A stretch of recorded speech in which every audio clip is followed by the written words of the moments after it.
Hours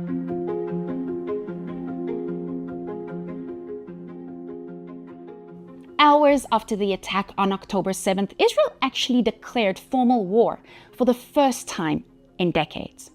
And as if on cue, the entire world seemed to have gone to war right alongside the fighting forces, pitting pro-Palestinian voices against pro-Israeli voices on social media. And that's nothing new. We've seen that happen time and time again. I mean, Israel is in the unique position where it's always fighting parallel wars. On the one hand, we've got the physical war, boots on the ground, and then on the other, there's the war for public opinion. But sadly, regardless of how well that physical battle is going, and regardless of the lengths that Israel does to preserve human life and to tread carefully and to be the most moral army in the world, the battle for public opinion never seems to be going well.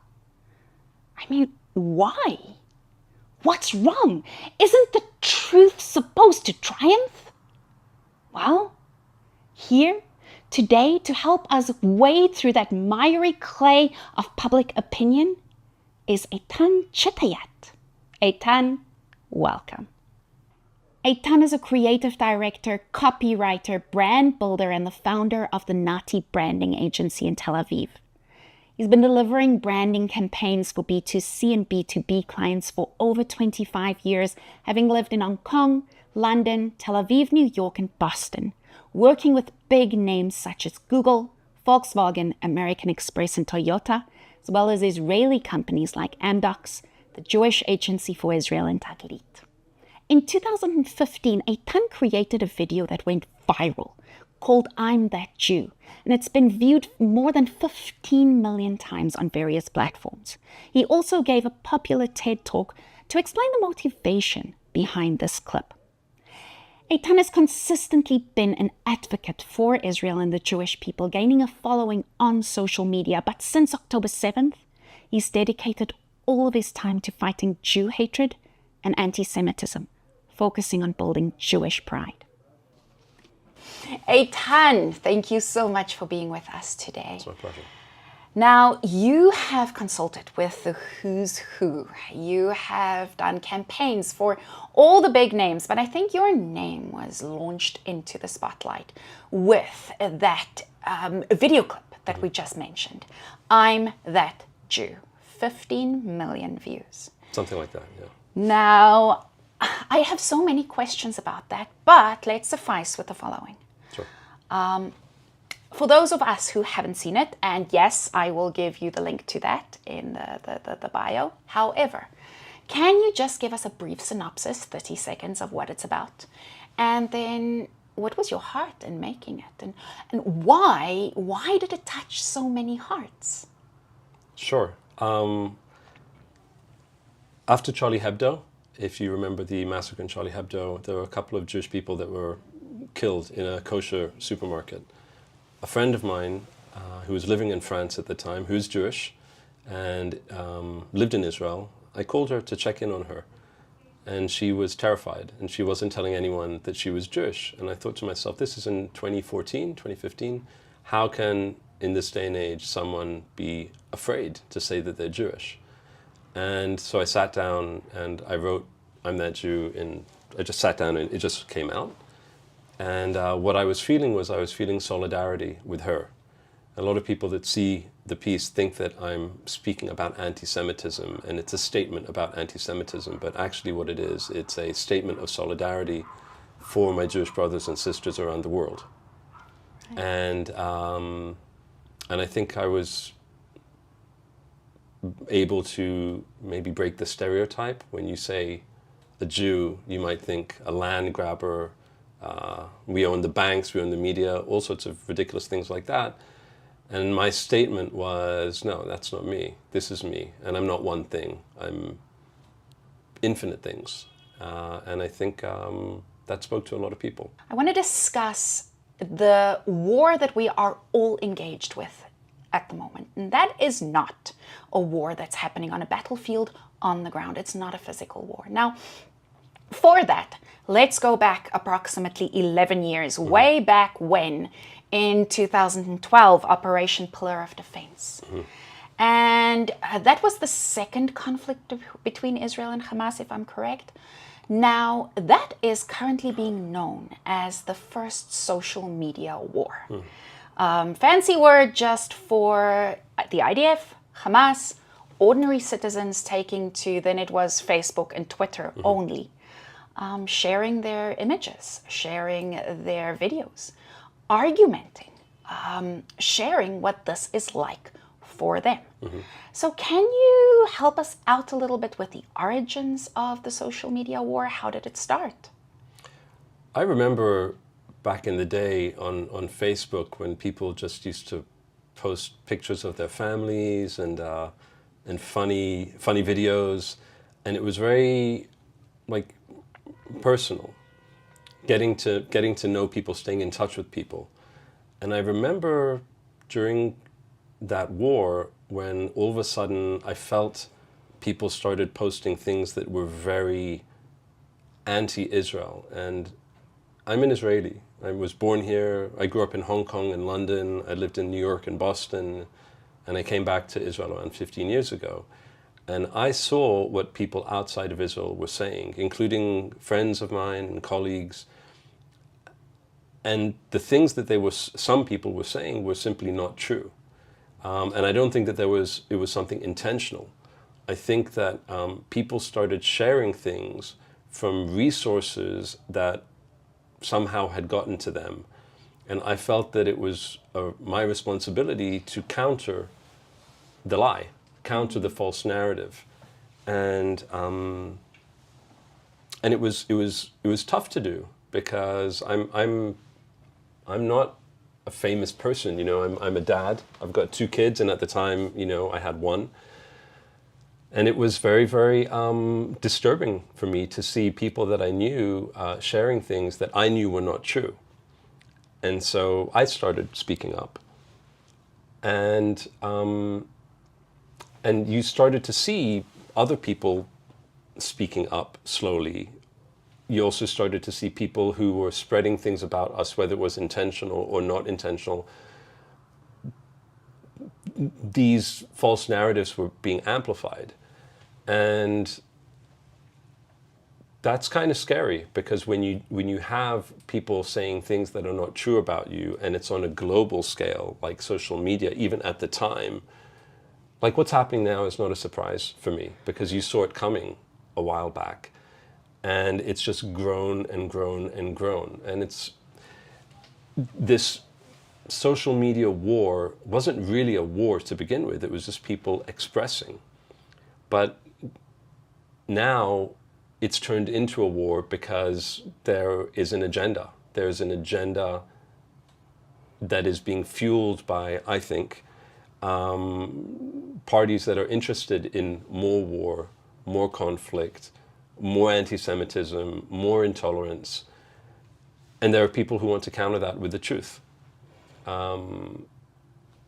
So I don't know if that answers your question, but it's a very, very complex thing, which I think boils down to something very, very simple, which is there are a lot of stories out there, a lot of narratives out there, and a lot of them aren't true.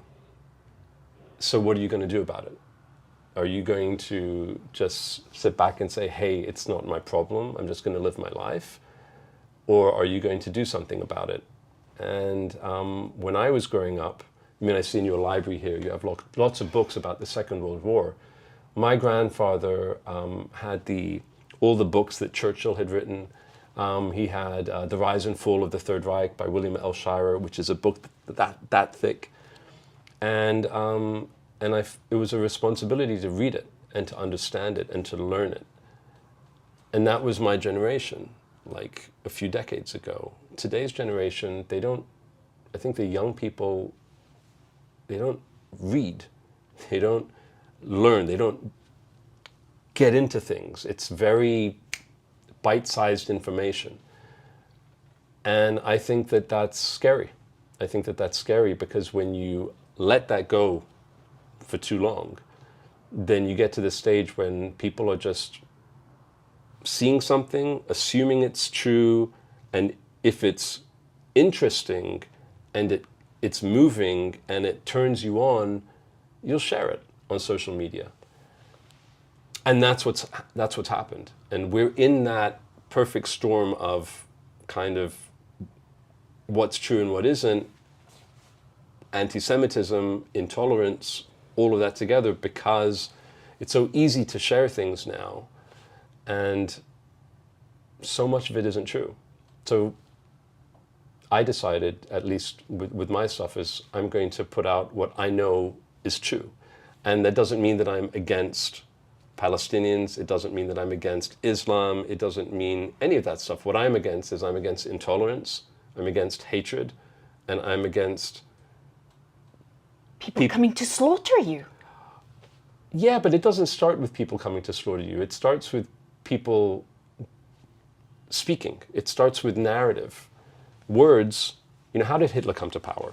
Words. Yeah, I mean, Man could speak. Around, I don't know how many percent of his power was Goebbels. It was narrative. And I think that's where, for example, the Palestinian movement has succeeded so well, is with their narrative. They've invested in narrative. And this is what I keep telling Jewish and Israeli and Jewish allies. Narrative, narrative, narrative, narrative. Narrative is important. Narrative is important. You have to invest in narrative. And social media is narrative. The problem is what happens when it's false? What happens when it's sexy? What happens when, dead pictures of dead babies sell? I'm not saying that's sexy. It's not sexy, but it's emotive. It's emotive. And we're facing accumulation of decades of a narrative that just landed on us. And unfortunately, we haven't been there. As a Jewish people and Israel, we haven't invested in narrative like we should have, and they have. So we're behind the curve. We're massively outnumbered, and we are also not organized in terms of the Jewish people, which we're starting to mobilize now. But that's social media. It's not just something that happens. Sometimes it does, but I think here it's organized. I do want to speak about narrative. Sure. But firstly, let's backtrack a step or two. I feel like social media reporting on the ground, sharing what's going on, that's great. It gives you an insider's perspective. However, possibly the one casualty in social media warfare is truth. Mm-hmm. And we've touched on this often. Mm-hmm. How does that happen? And can you give me a number of examples of the social media inaccuracies? We've all come across them. But for instance, genocide. Genocide is terrible. Am I against it? Absolutely. However, the question is it applicable to Israel? So how do inaccuracies become truths like that? Because I feel like it's true because I saw my friend say it on TikTok yesterday. So therefore, it must be true. How do we deal with that and what to do? That's a lot too. Well, I mean, I try and tell my kids as a dad, you can't believe everything you hear. You can't believe everything you see. You have to step into the shoes and of the person, of the situation on the ground. And that requires not being lazy, doing the work.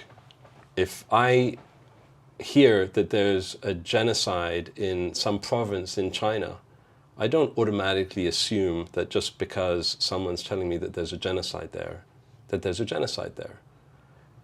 And that's one of the challenges we have with the world today, that facts don't matter. And I think people have been saying that a lot, facts don't matter. But what does that mean?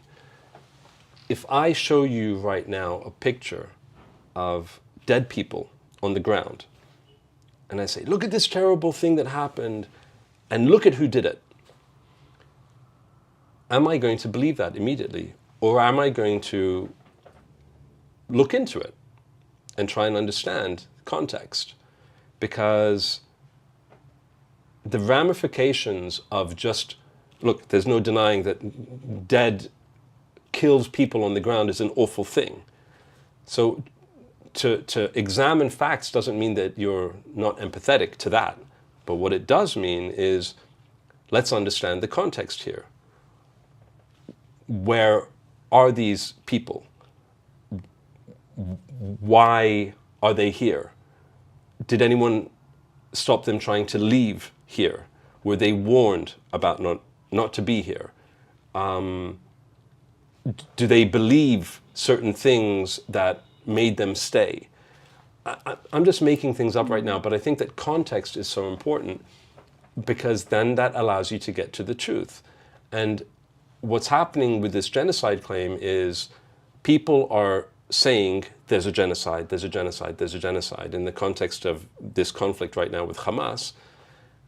And they're not really understanding what a genocide is, first of all. And a genocide is the intended targeting of a certain population, a certain culture, a certain race, a certain people, and intentionally trying to wipe them out. Like literally, wipe them out, eliminate. The Nazis, that was against the Jewish people, that was a genocide. That was an attempted genocide.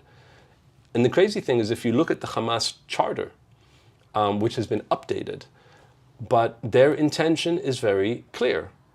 No Jews anywhere, not just in Israel, no Jews anywhere. If you look at what they teach in their schools, you look at the map of Israel, there is no map of Israel. It's Palestinian, which means, well, what happens to the Israelis? What happens to the Jews?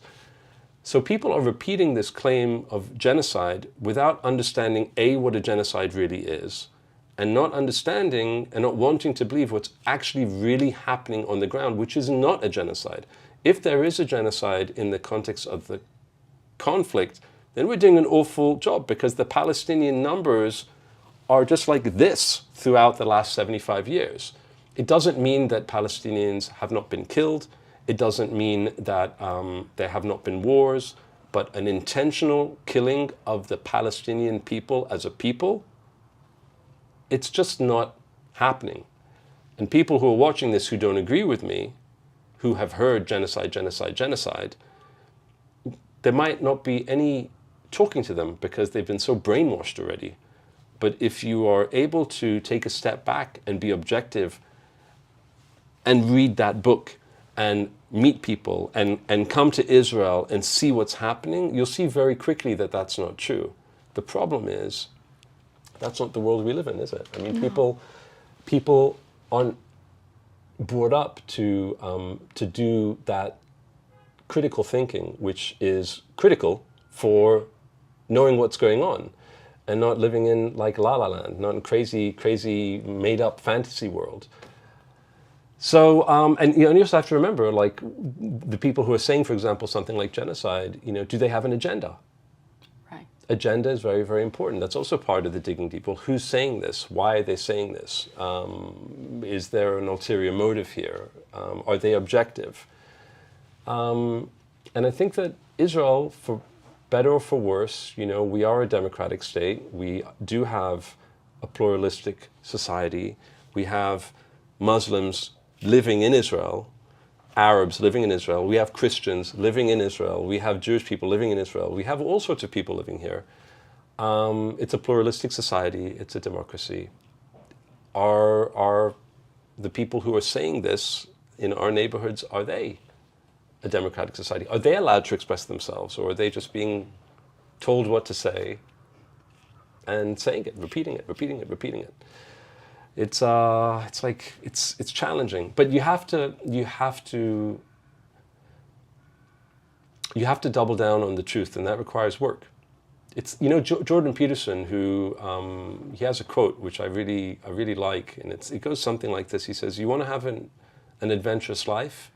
tell the truth. Boy, will you have an adventure. Because the truth is hard. People don't want to hear the truth sometimes. They just want to hear something that'll make them sit up and, but the truth can be boring. It's real. It's real, It's gut-wrenching. And, yeah, it might be a little, you might have to sit through it, but I think that's important to do. The consequences of not, by the way, are I think what's led us all to where we are today on social media, just making stuff up, and there is a real price to pay for that. The other side to this, which I see, is we know that Israel has more foreign journalists than any other nation in the world, right? That means the result of that is that this conflict is going to be in the international spotlight. It is the most talked about thing at the moment. Everyone's eyes, the eyes of the entire world, is on this conflict. Now people are sharing left, right, and center. And that gives the idea that this is the only place in the world that this is happening. We've spoken about Gaza, genocide. And we see the pictures of the civilian casualties there. And it's tragic. It is. However, the fact that that is shared on social media, it gives the impression that that's out of the ordinary. That doesn't happen in any other war. When in fact, unfortunately, it's common. It's war. But we don't see it. Now, Eitan, we've spoken about truth. The other weapon I see in social media, and the other pitfall, is AI and deepfake.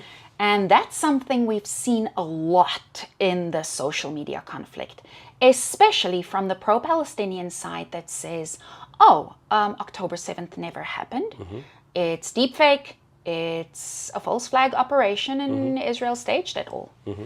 But is there a way to speak to that? If that is one of the weapons they use, is there a way? I think that everything's kind of out of control right now. And and when I say we, I don't mean Israel. I mean the world is in real danger, because when things are faked and spread online, you're entering an Orwellian future. And I actually recently read 1984 again. I got the graphic novel. There's a graphic novel of it. 1984, explain. So 1984, the novel by George Orwell.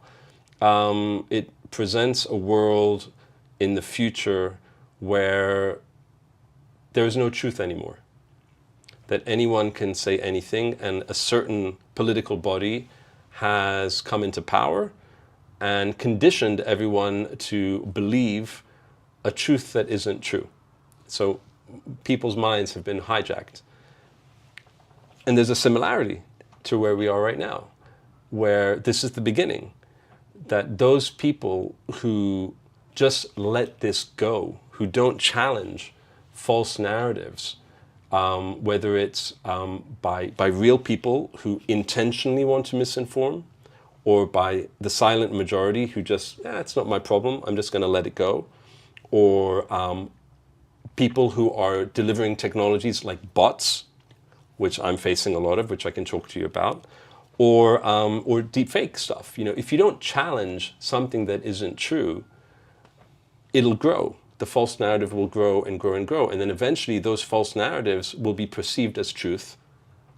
And the truth, or the people who believe in the truth and want to highlight the truth and advocate for the truth, they become a minority.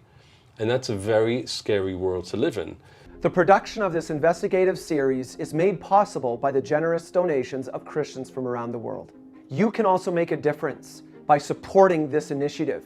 We want you to share, to give, and be a voice so that we can produce more series like this. The truth about what is happening here in Israel and around the world must be told, and it must go out. Please click on the link to donate.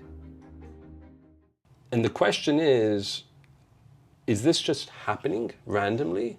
Or is this something that is being planned and organized and funded?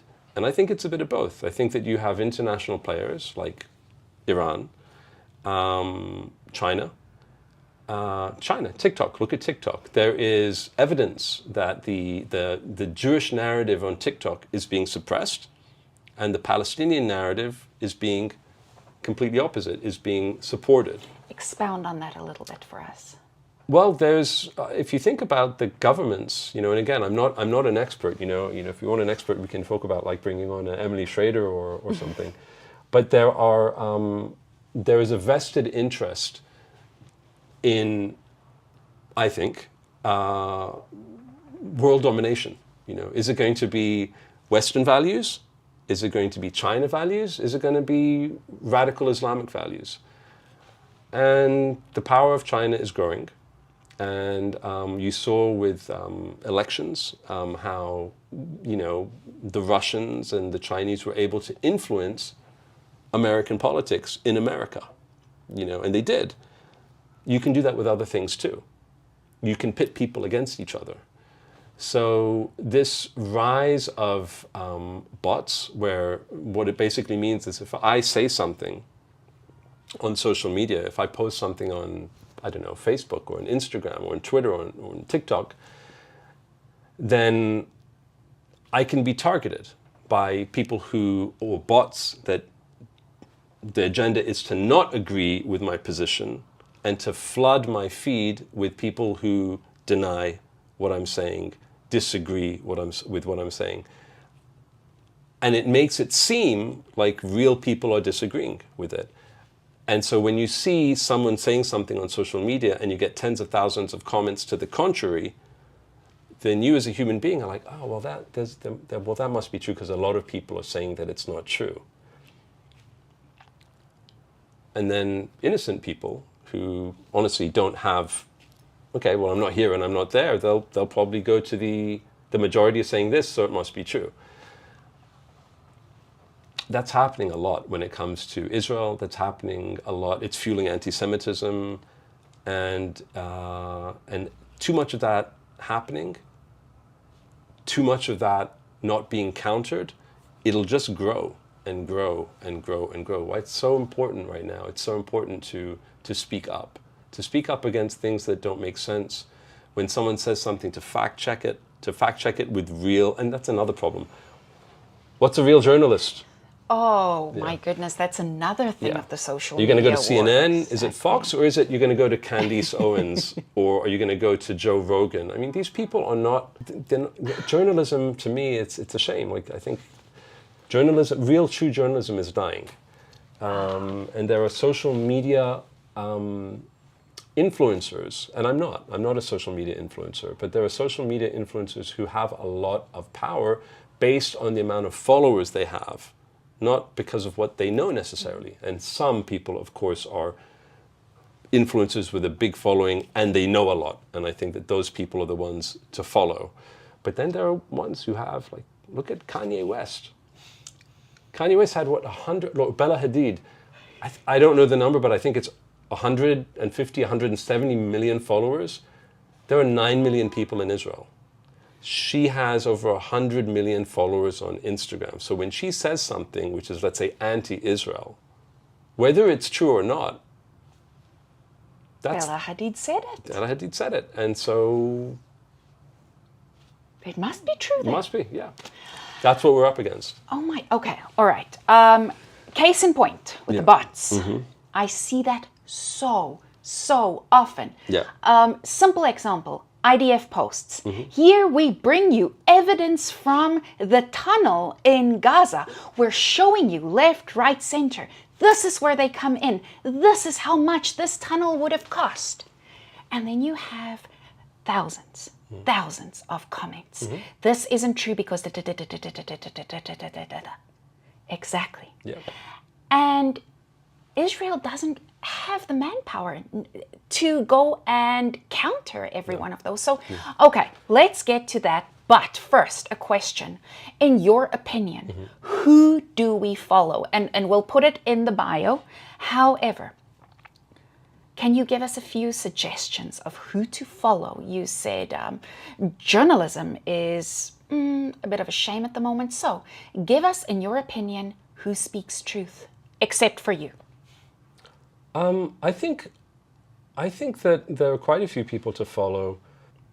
I think that one of the most important things to do is follow people who are on the ground, not only, but people who have been on the ground. You know, you have a lot of people sitting in their armchairs in Europe, in America.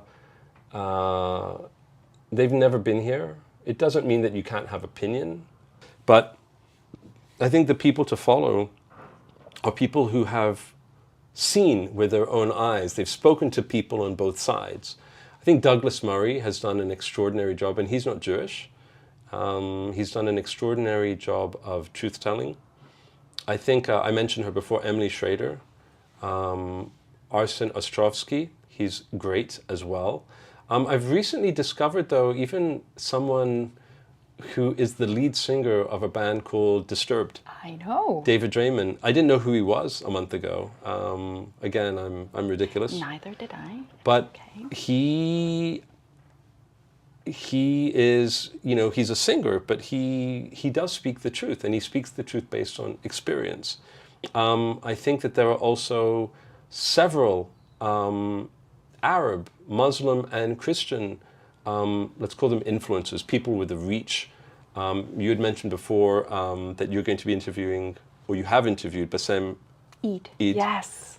He's Brilliant. Wonderful. Yahya Mahamid Yes. is another one. He's great. So there are people out there to follow. Yosef Haddad. Yosef Haddad is fantastic. Now, look, Yosef Haddad isn't necessarily objective in the sense that he is very much for Israel, the democratic state, but he is an Arab. So you should listen to him, because I think that he's got a different perspective. He's on the ground. He's also doing a lot of work speaking to people. He speaks to people on this side, he speaks to people on that side. But he's courageous as well. He is courageous. You know, his life is in danger, speaking his truth. So I think that there are plenty of people out there to follow, but I'll tell you the ones not to follow. The ones, and I get this a lot, is when you say something, when you put something out there, and you are challenged on social media, you can tell when it's a hater, because the hater will automatically say, F you, you don't know what you're talking about, they'll swear at you, goodbye. Or they'll come up with a statement that is literally copy-paste, cookie-cutter, this is genocide, this is apartheid, oh yeah, you baby killer. Okay, I'm 52, I've got 2 kids of my own, I'm happily married, I live in Israel. I've been an advocate for peace all of my life. I'm not a baby killer. I'm not an apartheid supporter. I'm not a white colonialist. I'm not even half Iraqi, half Bulgarian. You tell me what that is. But apparently I'm a baby killer. Apparently I support genocide. Apparently I've been put in a box. I've been stereotyped. Those people, when you see that, when you see intolerance like that, and someone who is not open to hearing another side, who is not open to arguing fact, that's someone, red flag. On both sides, by the way. Not just on you know, whether it's this narrative or that narrative. This lack of openness is what's fueling this intolerance. And bots, you know, there's no one to speak to. You know, there's just hatred, and it's amplifying traction so that your kind of like your profile rises to the top, so that you can be demonized by more bots, and that you'll be noticed by innocent observers as being unpopular. Wow, that's awesome. And it's a pandemic. It's like it's an epidemic. It's something that is just getting worse and worse and worse. And I don't know what the solution is. I mean, I don't know. That's the concerning part. Sure. How do we go from here? And I don't know if there's an answer. Okay, but before we discuss that, let's speak about narrative. You mentioned that the Palestinians are doing an epic job Fantastic. at narrative. Fantastic job. Let's speak about that first, Sure. and then I want to do the flip side. Okay. Israel's narrative and why it's not that popular. You're a brand expert. Why is brand Palestinians so much more popular and so much sexier than brand Israel? Okay. So when I say that they're doing an excellent job, of course it doesn't mean that I agree with the narrative. But they are doing a phenomenal, and they have been doing a phenomenal job for decades. When you're building a brand, as a this is my field of expertise. I've been doing this for around 30 years, and when you build a brand, you need to. It's based on a few things. It's based on what is your truth, what is your authentic reason for being. It's based on what is it that's different about you, and when you build your brand, you need to know who your audience is going to be. So if you look at the Palestinian cause, those people who have defined the Palestinian narrative as we know it today, boycott, divest, sanction Israel, BDS, and Iran, their narrative is, well, let's make Israel an oppressor, even though there's no oppression. Let's make Israel an apartheid state, even though there is no apartheid state. I mean, we have 2 million Arabs living in Israel. We have a Supreme Court. We have an Arab cinema. You've been to pharmacies here, doctors. I was in hospital around 3.5 years ago. I had 7 doctors. I had an issue for 10 days. I was hospitalized. 7 doctors. 4 of them were Arabs. Arabs. There's no apartheid here. But let's say genocide.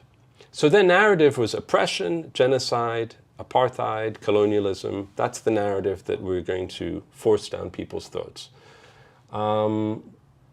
Their story is very different, in terms of 75 years ago where they were, 100 years ago where they were, so they present that too, which is also partly false. And then, who's their audience? And they picked their audience. They picked minorities, African Americans, the gay community, left-leaning liberals. And then they took all of that and they consistently put forward their message for decades. And they put money behind it.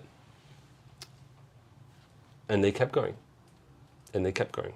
And they kept going. And so the narrative was built and it spread and it spread and it spread. And they invested in that narrative.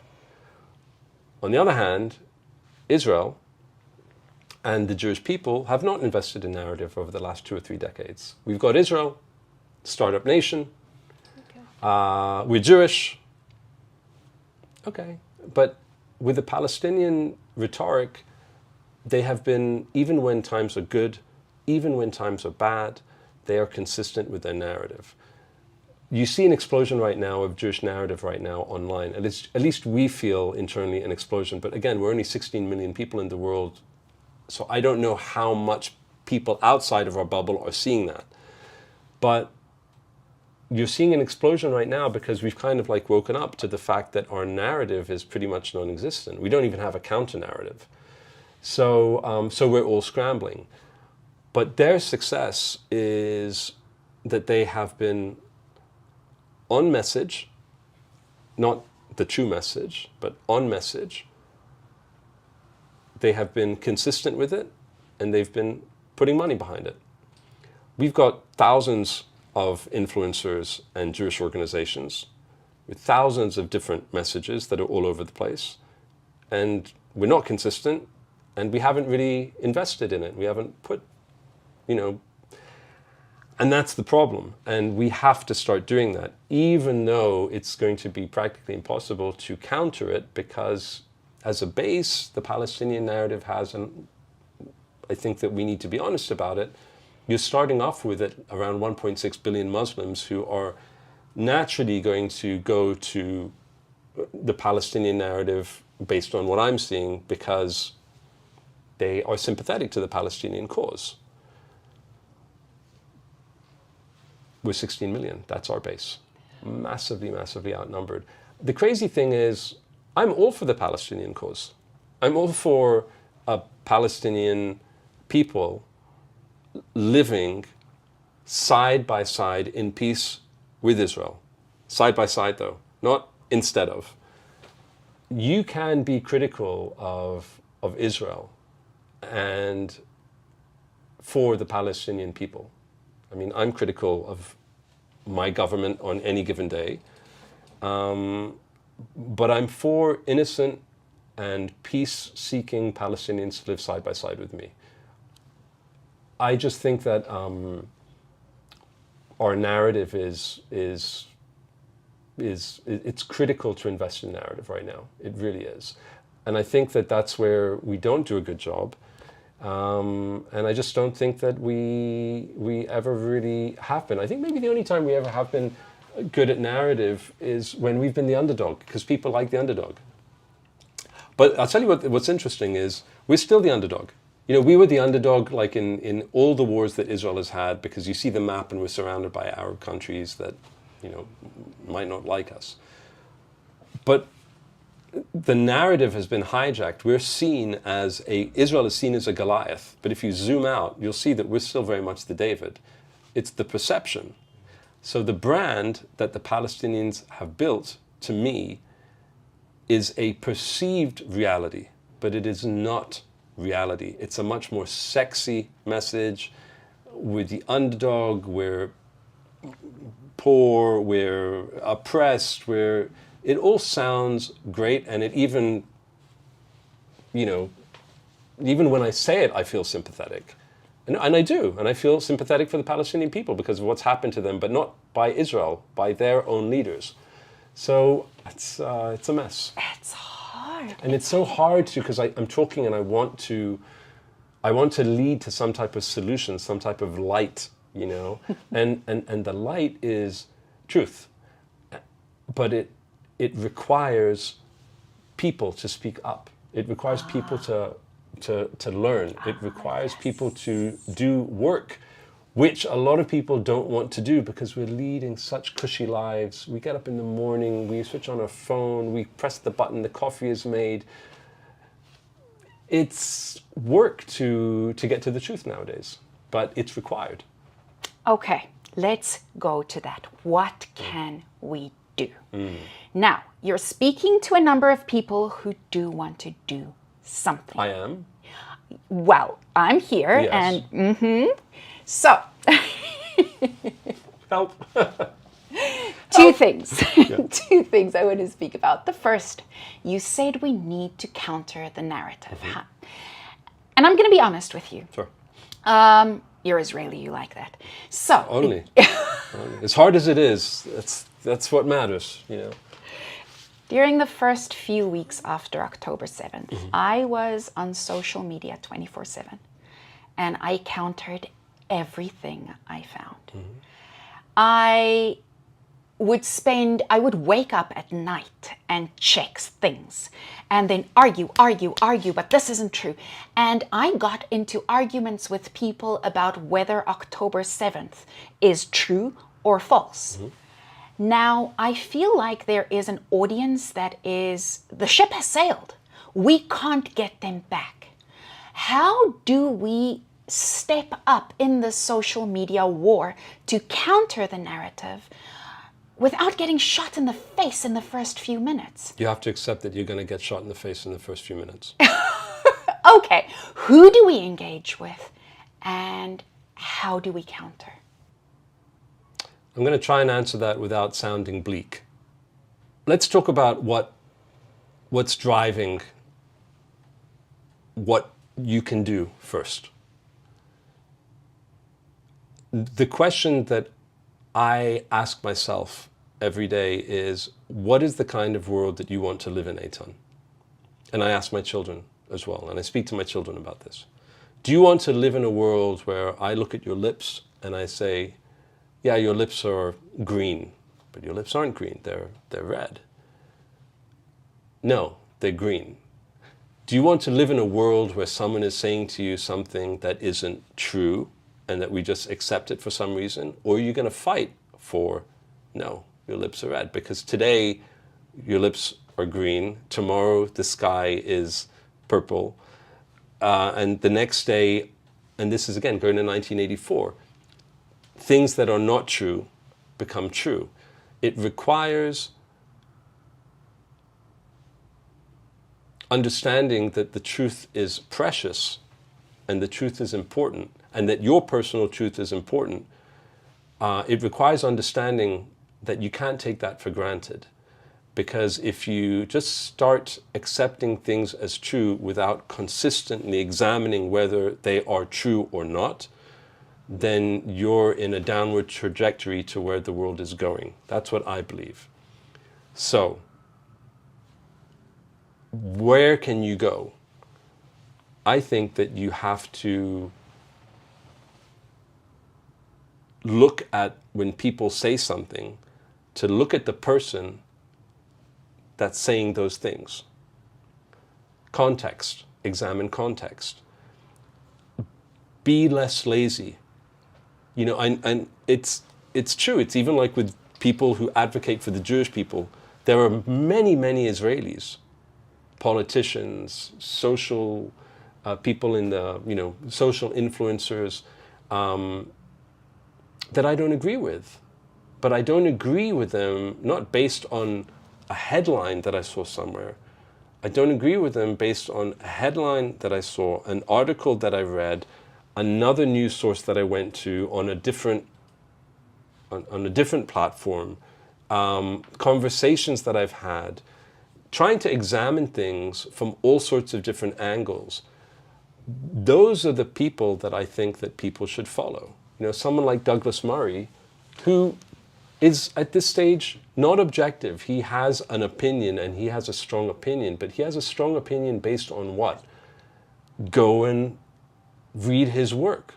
Go and watch, not the 30-second interview that got 5 million views. Read, and this requires the work. Watch the 45-minute interview in its entirety. Look at the articles that he's read. Look at the debates that he's had. Look at who he's had those debates with. Look at that other person's articles and independent interviews. I think that that's a commitment. That's a commitment to doing the work. And those are the type of people that I think that we should be following. Experts.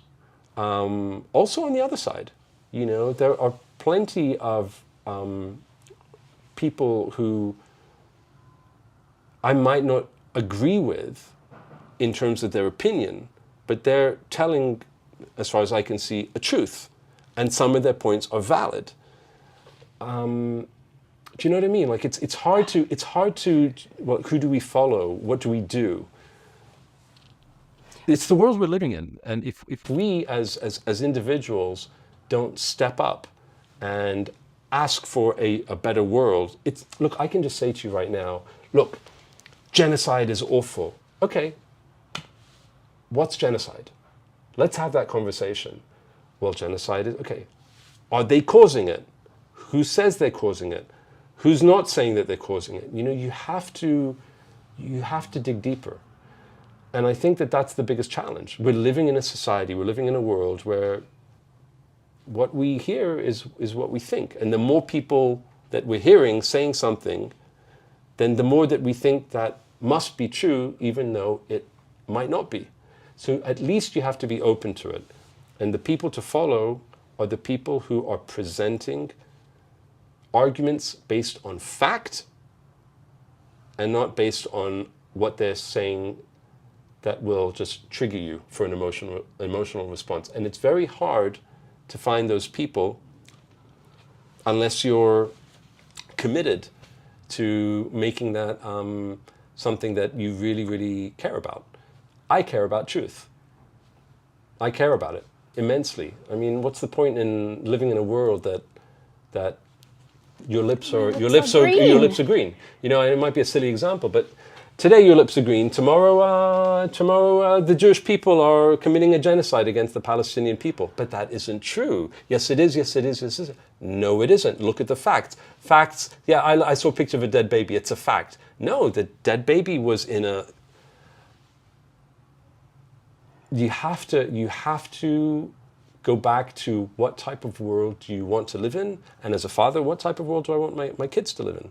I teach my kids to think critically, look at a situation, examine it from all points of view, and make your own mind based on what you have found out by not being a lazy bum, as opposed to, yeah, that's what I tell them, as opposed to, yeah, he told me. So you believe that? Yeah, why would he lie? Well, maybe he has an agenda. Maybe she has an agenda. Oh, okay, I'm gonna think about that. You don't do that, you're screwed, and we're all screwed. So we all have a responsibility, you know. I think that's the starting point. Responsibility. You need to make a decision. Do you want to have an opinion? If you do, you need to put in the work. Yes, you have to put in the work. And I want to say one more thing, which is something that I think not enough people are talking about. We all know what happened. You know, we don't all know because people are denying that too. But the Holocaust, what happened to the Jewish people, where, you know, not that many years ago, 6 million people were slaughtered.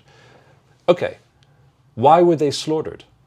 They weren't. People didn't just pick up guns and just shoot the Jews. People didn't just take them to the concentration camps and kill them.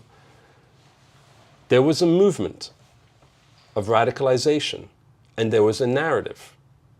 And that narrative was more powerful because not enough people spoke up against the narrative.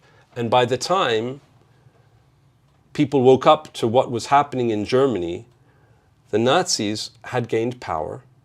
They controlled the narrative. They controlled the people. And at that stage, well, what they're saying must be true. They just went with it. Does it scare you that that sounds exactly like the days we're living in? Those are the days that we're living in. It doesn't scare me. It saddens me. But that is the world that we're living in. We're living in a world where people have forgotten. And when people say, look, it starts with the Jews, where does it end? Exactly. If you really think about what that means, you know, I have a vested interest in people believing that because I'm Jewish. And I'm not saying that because I don't want the world to be the way it was so it doesn't happen to the world. I'm honest with you. I don't want that to happen because I'm Jewish. And I also don't want that to happen because it's not the world that I believe in. But I try and think about what it was like in the Second World War. I try and think about what it was like living in Holland, in France, in Austria, in Poland, in Germany, when all of a sudden these bulldozers, these bullies of narrative came in, these mobs, and they force-fed you with something that wasn't true and made a lot of people believe that it was true. And to the people who were not sure, it didn't really matter because those people that were forcing that false narrative down your throat, they were stronger anyway. And they could do what they wanted. And how many millions of people besides the Jewish people died? How many wars? And for what? Because you didn't say anything. Because you shut up. We are there. If we do not speak up, you, me, Muslims, then we're going back. Something else I tell my kids is life is about the decision that you make. You don't have the luxury to leave it to someone else. It's your decision. I can come to this interview with you, or I can not come to this interview with you. I can say this, or I cannot say this. Son, because I have 2 boys, you have a choice. You have a choice. Make the right choice. Always do the right thing. If you see something that isn't true and someone is hurting for it, speak up. Because if you don't, who's going to speak for you one day? You know, who's going to speak up for you? I think that's a Jewish value. But I don't think it's restricted to the Jews. I know that we have Muslim allies. I know that we have Christian allies. But I know that a lot of people are not talking. And it's so important that they talk. And if you can't express it, if you can't say it, then bloody follow me online and share what I'm saying. And that means that you will be sharing it too. But don't do it because I'm just telling you to. Go back, look at the things that I've said, Look at the things that I believe in, and if you believe in them, then share.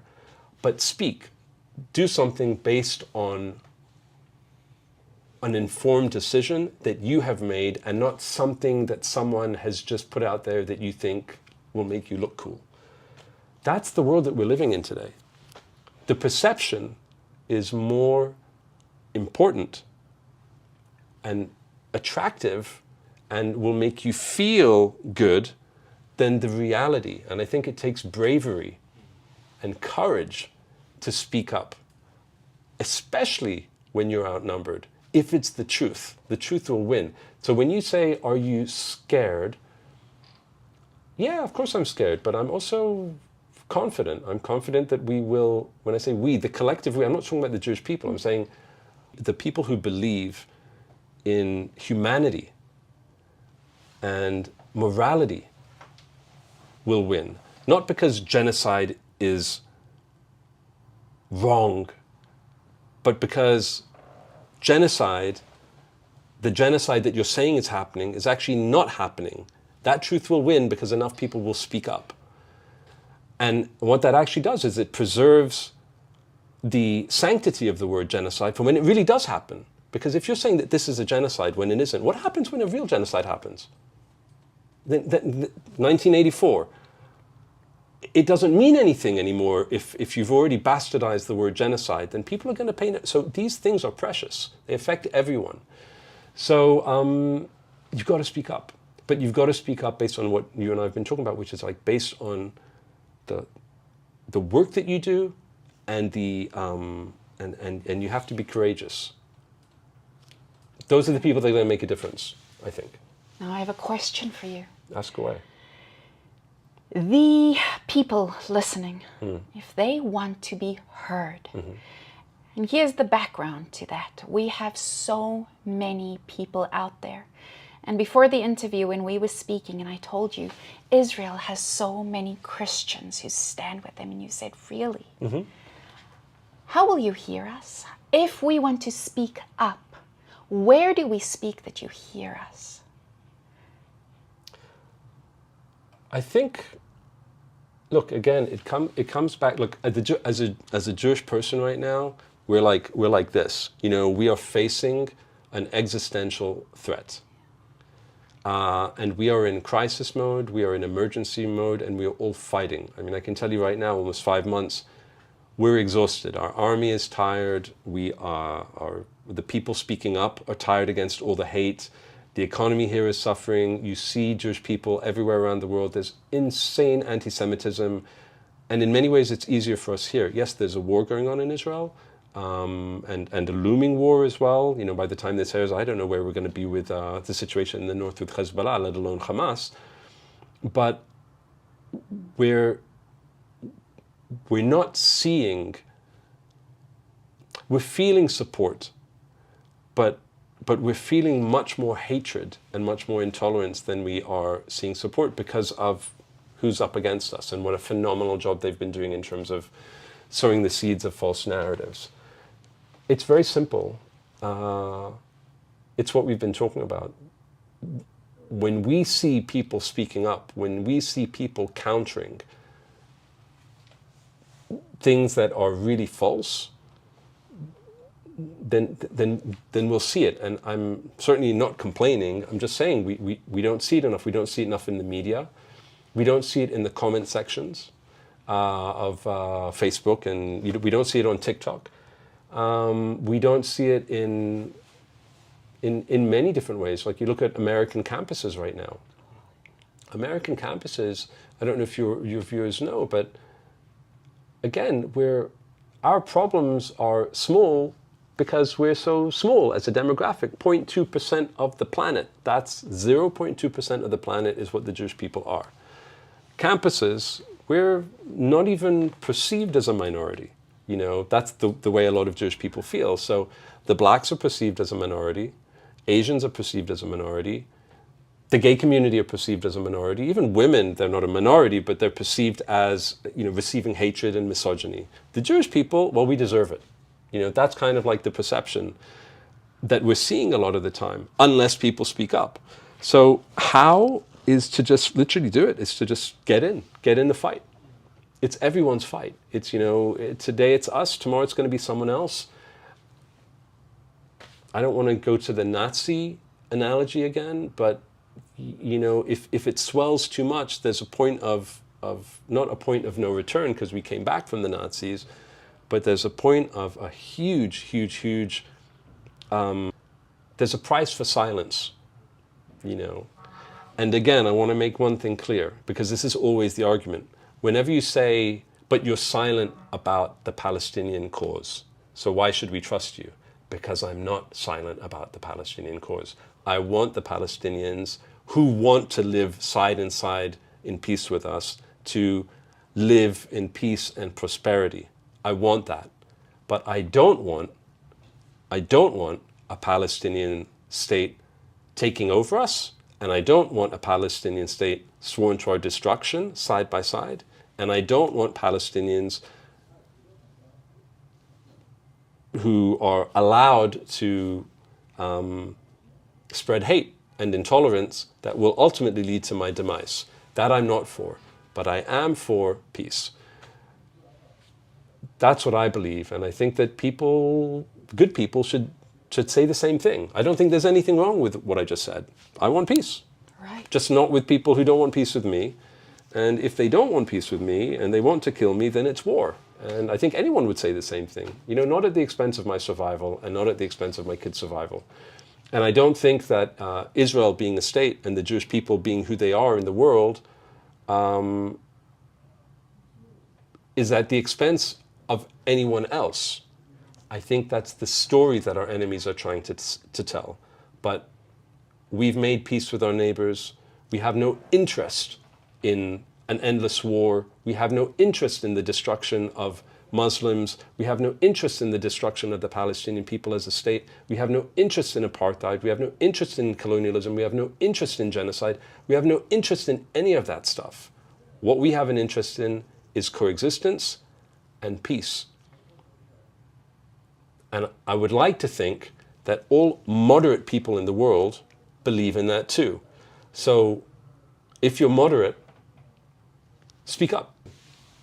Thank you so much. This has been so insightful And complicated. but isn't it always? Isn't it? Except for at McDonald's, there it's some. You know what? It is complicated, but at the same time, I'll challenge you. Is it that complicated? It isn't. No. It isn't. But we make it that. Yes. We make it that. And you said, oh, it's bleak. I'm going to be bleak with you. You're going to get shot in the face within the first 5 minutes. Mm-hmm. Maybe it isn't. Because, guys, do you want to sit on the sidelines as history unfolds? No. No. If you were in Germany in the 30s, what would you have done? The problem is you're having a lot of people who have been brainwashed who are, again, I'm saying for the Palestinian cause. I'm saying that because I'm for the real Palestinian cause, which is existence and self-determination, that are saying, yeah, but you're doing the same thing that the Germans did to the Jews and to the world in the 30s. And that's because they've been brainwashed. That is the truth that you must speak up against based on digging deep, reading multiple sources, going to experts, and not 19-year-old people on TikTok who have never read a book in their lives. Sorry, Gen Z. Is that the type of world that you want to live in? If you were in the 30s, would you have spoken up or not? And some people are standing up and saying, "I'm speaking up." I think the people that are really speaking, I know that you wanted to end this, but like, I think that the people who are really, I think that the people who are really speaking up, based on research and doing the real work that is required, are so brave. There are Arabs right now, there are Muslims who are speaking up for the Jewish people because they realize that it's in their best interest to do so, because to give birth to a country, Palestine, you know, not traditional Palestine, which even they hijacked the name of Palestine because it's a whole conversation about where the origins of the name of Palestine. But is it in their interest to give birth to a nation based on the blood and the sacrifice of children who they're celebrating as martyrs? Or is it in their best interest to celebrate their children's lives and to come to the negotiating table and to do the hard work of living side by side, even when you've lost something that you wanted? We weren't around almost 100 years ago, but we are now. I don't think it's that complicated. I think it's pretty simple, but getting there requires courage and bravery. I respect anyone who can reach resolution and reconciliate and tolerate the other, as long as the other is not a homicidal, psychotic sociopath like Hamas or Hezbollah or Al-Qaeda or ISIS or any of those groups. Those are the ones that you should be against. I think those are the people that you should speak up against. My personal opinion. Eitan, you said you're not an expert. No, I'm not. Maybe you're just an expert in human beingness. Or in critical thinking. Maybe. I don't know. Ask my wife. Thank you so much for speaking with us. Thank you for having me. I appreciate it. And thank you. Guys, I've learned a lot, and I realized that I came to this interview with a misconception. I thought speaking out meant that I'm going to do something, I'm going to say something, and the Jewish people in Israel, they are going to notice, and it isn't. Speaking out often means one person is going to notice, or two people, or no one.